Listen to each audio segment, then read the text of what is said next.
this is sad. Here you have someone pretending to be a tough guy turn out to be just a second banana for Joy Behar, the poster child for Trump derangement. Sadly, Bob is now just another gibbering, enfeebled ninny, surrounded by inept relatives as he frets about how Trump's in power and he's not. See, Trump's rise coincides with De Niro's decline.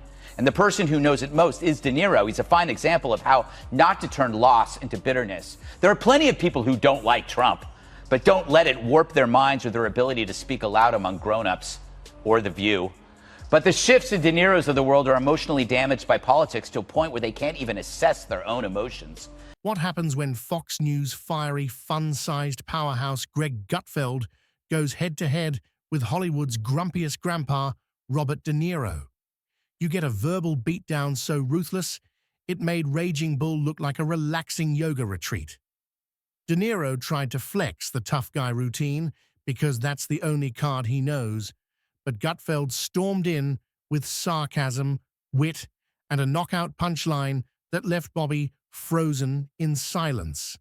Wondering how a late-night host managed to dismantle a legendary actor? Buckle up. This roast deserves its own Oscar.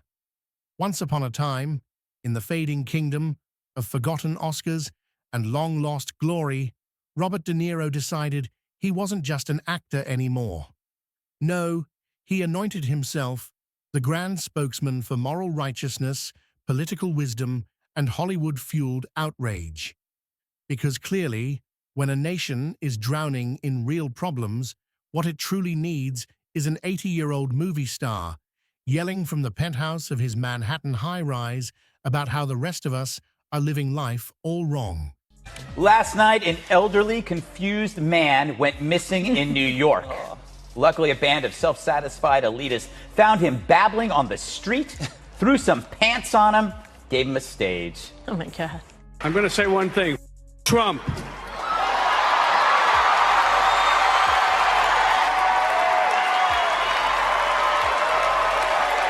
Being an actor is tough. For how does one handle real life without a script? Not equipped to think analytically, you're left powerless when observing your own predictions about life turn out wrong. It's not supposed to be this way, De Niro thinks. Only the cool guys get to win. Sorry, Bob. That's only in the movies, but at least you'll always have joy. Greg Gutfeld, the man who looks like he scrolls Reddit just to argue for sport. And somehow, against all odds and every ounce of common sense, he pulled off what most wouldn't dare, a high-definition, sarcasm-powered demolition of Hollywood's loudest moral megaphone. No yelling, no screaming, just the kind of dry wit sharp enough to dehydrate an entire rainforest. De Niro was once a cultural giant, the man you watched in mafia classics while nervously checking over your shoulder. Now he's the cranky figure who pops up uninvited at political events with a face that screams, "I just swallowed a lemon," and at the same time, democracy is doomed. He turned brooding into an art form. But lately, he's been brooding so much, it's starting to look less like a talent and more like a chronic condition. Gutfeld didn't need a stage, just a spotlight and a splash of common sense. And when that light hit De Niro, the so-called legend didn't shine, he cracked.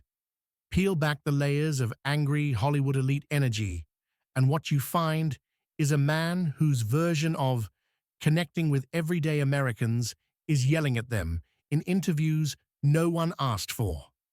While De Niro played his latest role, America's most outraged grandpa, Gutfeld was busy taking notes.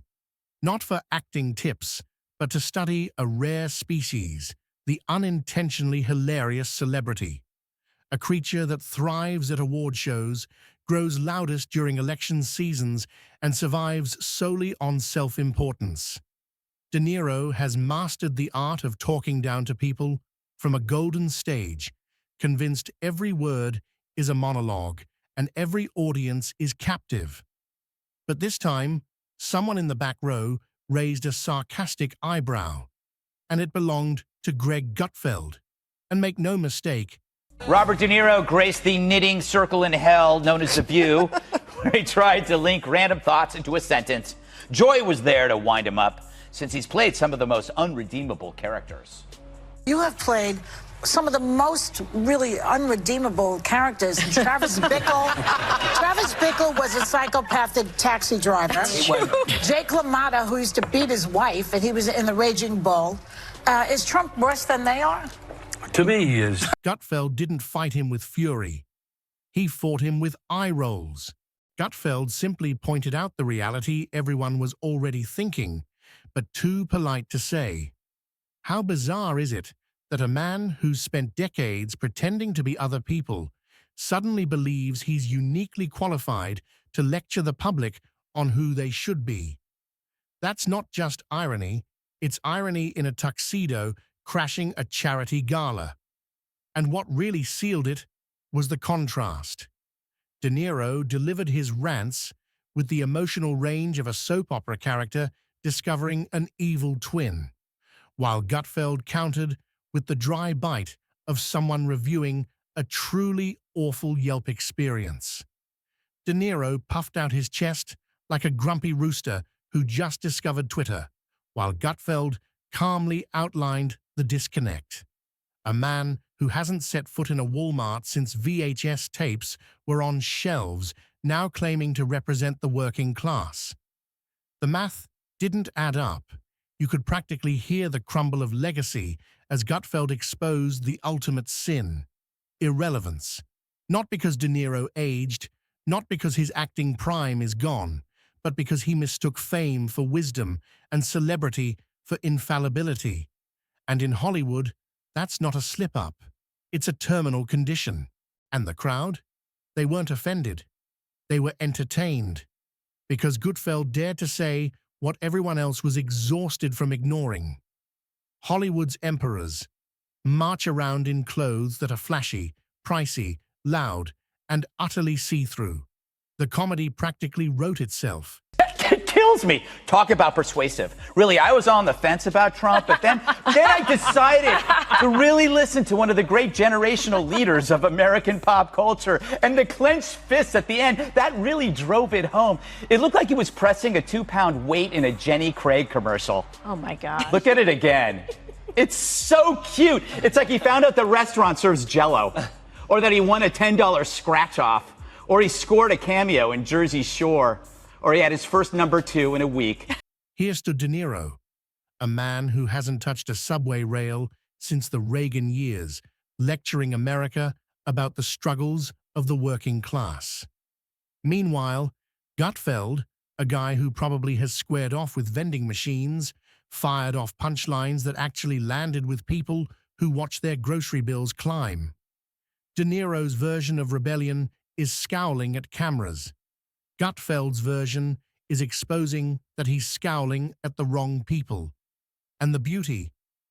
Gutfeld treated the entire scene like a light-hearted roast. No venom, no rage, just hilariously surgical strikes, as if he peeled a banana and found yet another political microphone hidden inside. De Niro wanted gravitas, but walked away with humiliation, reduced to a case study in Hollywood ego.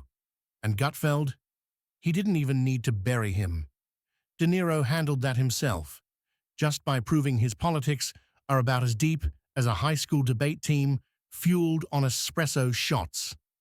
Let's talk about that glorious reversal, when the man famous for playing gangsters got verbally whacked by the guy best known as the smallest at the table with the loudest mic. Gutfeld didn't gloat, he just chuckled. Because when the truth itself is ridiculous, mockery becomes a public service. Sure, De Niro's dramatic monologues may still earn applause at coastal cocktail parties, but Gutfeld's jabs landed in the real world, where people are far more worried about inflation than listening to celebrity tirades. There was something perfectly chaotic about watching an A-list actor get fact-checked by a late-night host who spent his career treating politics like an improv set. And that's what made it brilliant. Gutfeld didn't humiliate De Niro by stooping low. He embarrassed him by staying grounded. The real shame wasn't in what Gutfeld said. It was in the fact everything he said had been waiting to be said for years. The so-called De Niro mystique had already expired, and finally, someone slapped a bold, past due sticker on it. Gutfeld turned De Niro's performance into an exhibit, a neatly framed display of Hollywood still pretending it has the nation's pulse. Spoiler alert, it doesn't. Its beat is as weak and outdated as an antique metronome rattling inside a dusty piano. Yeah, poor Bob. You know, he's like a star whose girlfriend dumps him for a bigger star who's in the White House while you're in Dirty Grandpa. Oh, man. So now the resistance is reduced to applauding tantrums. Who knew De Niro's lasting role would be irrelevant gas bag pleasing irrelevant peers? And he's doing this as Trump organizes a summit. Not a war, a summit. And you got to wonder, if it were President Hillary, Bob's choice, would you actually have a summit or would you have a war? But forget deeds. What matters is adulation received from an emotional display before a packed sea of millionaire lemmings. So who cares that Trump meets with North Korea? It's no meet the parents. Right, Travis? And then the power dynamic flipped. The actor stayed an actor, but the audience wasn't in a theater. They were in real life, laughing at the absurdity of a man trying to play philosopher king when his last relevant role was over a decade ago. The aftermath? De Niro drifted back into the usual haze of celebrity fury, while Gutfeld basked in the glow of a takedown so smooth it didn't bruise, just stung with reality. And here came the final blow. Robert De Niro's career didn't collapse in flames. It fizzled politely under the harsh fluorescent lights of late-night satire. Because legacy is like wine. It either ages with grace or sours into vinegar. Someone insists still has character. In De Niro's case, he uncorked the bottle, poured it into a red Solo cup, and started yelling at clouds. And Gutfeld, he didn't even need to break a sweat. No high-octane rants, no cheap insults, just a pointed finger, a raised eyebrow, and enough patience to let De Niro's delusion unravel like a moth-eaten Broadway monologue. It wasn't even a takedown. It felt more like a quiet, "Buddy, are you okay?" intervention. The crowd didn't boo him. They tilted their heads, squinted, and wondered if the teleprompter glitched, or if De Niro had officially entered his grumpy statue outside MoMA phase of life. Because here's the kicker. De Niro clearly has thought about this, more so than his career. His choice of roles is now down to cinnamon and lobster. He was then asked about the Trump kids. At least he doesn't want my kids to take this the wrong way. I don't want my kids to take this the wrong way, but if my kids did what these kids did, I wouldn't want to be related to them. I would disown them. What a sad end for a great actor. He went from Raging Bull to this. You know, De Niro kind of represents Hollywood in the sense that they realize that they're losing influence with the public, and that's what's generating the emotional response. They've never felt less important. De Niro didn't fall because of age. He isn't washed up because the years rolled by. He's slipping into irrelevance because he clings to an inflated, museum piece version of himself that stopped resonating with real people sometime around the extinction of Blockbuster. While he imagines himself the conscience of America, most Americans just want him to stick to films where he isn't yelling like a retired drill sergeant in a retirement home skit. Gutfeld understood the assignment. He didn't need to drag De Niro's name through the mud. He just held up a mirror and let De Niro watch himself do it. That was the sting. Not insults, not mockery, but exposure. The distance between how De Niro sees himself, this mythic voice of culture, and how the public actually sees him, a once great actor, now moonlighting as the cranky uncle in the group chat. And his self-combustion? Glorious. Like watching a vintage jukebox desperately try to download Spotify. De Niro kept swinging at shadows, playing roles no one asked for anymore, while Gutfeld smirked, casually sipping his coffee as if to say, "So this is the great Robert De Niro, huh?" The humiliation wasn't in being mocked. It was in not realizing he'd become the punchline before the first joke even landed. Legacy is earned, relevance is maintained, and De Niro had both until he misplaced them beneath a pile of angry speeches and tone-deaf appearances. Before I get to you, let's go to, I think he was in Canada, Toronto, opening a restaurant or doing something, and this is what he had to say. And I just want to make a note of apology for the idiotic behavior of my president. It's a disgrace. And I apologize to Justin Trudeau, too, and the other people at the G7. It's disgusting. You know, I actually feel bad for him because I think he's one of those people that has never emotionally recovered from 2016. This is a guy who's got serious Trump disorder. Gutfeld didn't rob him of greatness. He just pulled back the curtain and showed that the legend wasn't towering anymore, just loud. And when the punchlines hit, the silence that followed was deafening. Because here's the truth. The audience doesn't want another angry millionaire screaming empty slogans. They want someone who can cut through the noise with a wink and a smirk. And Gutfeld, for better or worse, nailed it. He exposed the emperor's wardrobe malfunction, and he did it without raising his voice. Just a couple of jokes, a splash of truth, and a perfectly timed pause, like watching a garden hose casually wash away a sandcastle. De Niro tried to bring Shakespeare to a stand-up show. Gutfeld handed him a pie to the face. And in the end, that was the true humiliation. Not that De Niro was mocked, but that the mockery made more sense than the monologue. So as the credits roll on this one-man demolition of cinematic sanctimony, one thing is crystal clear.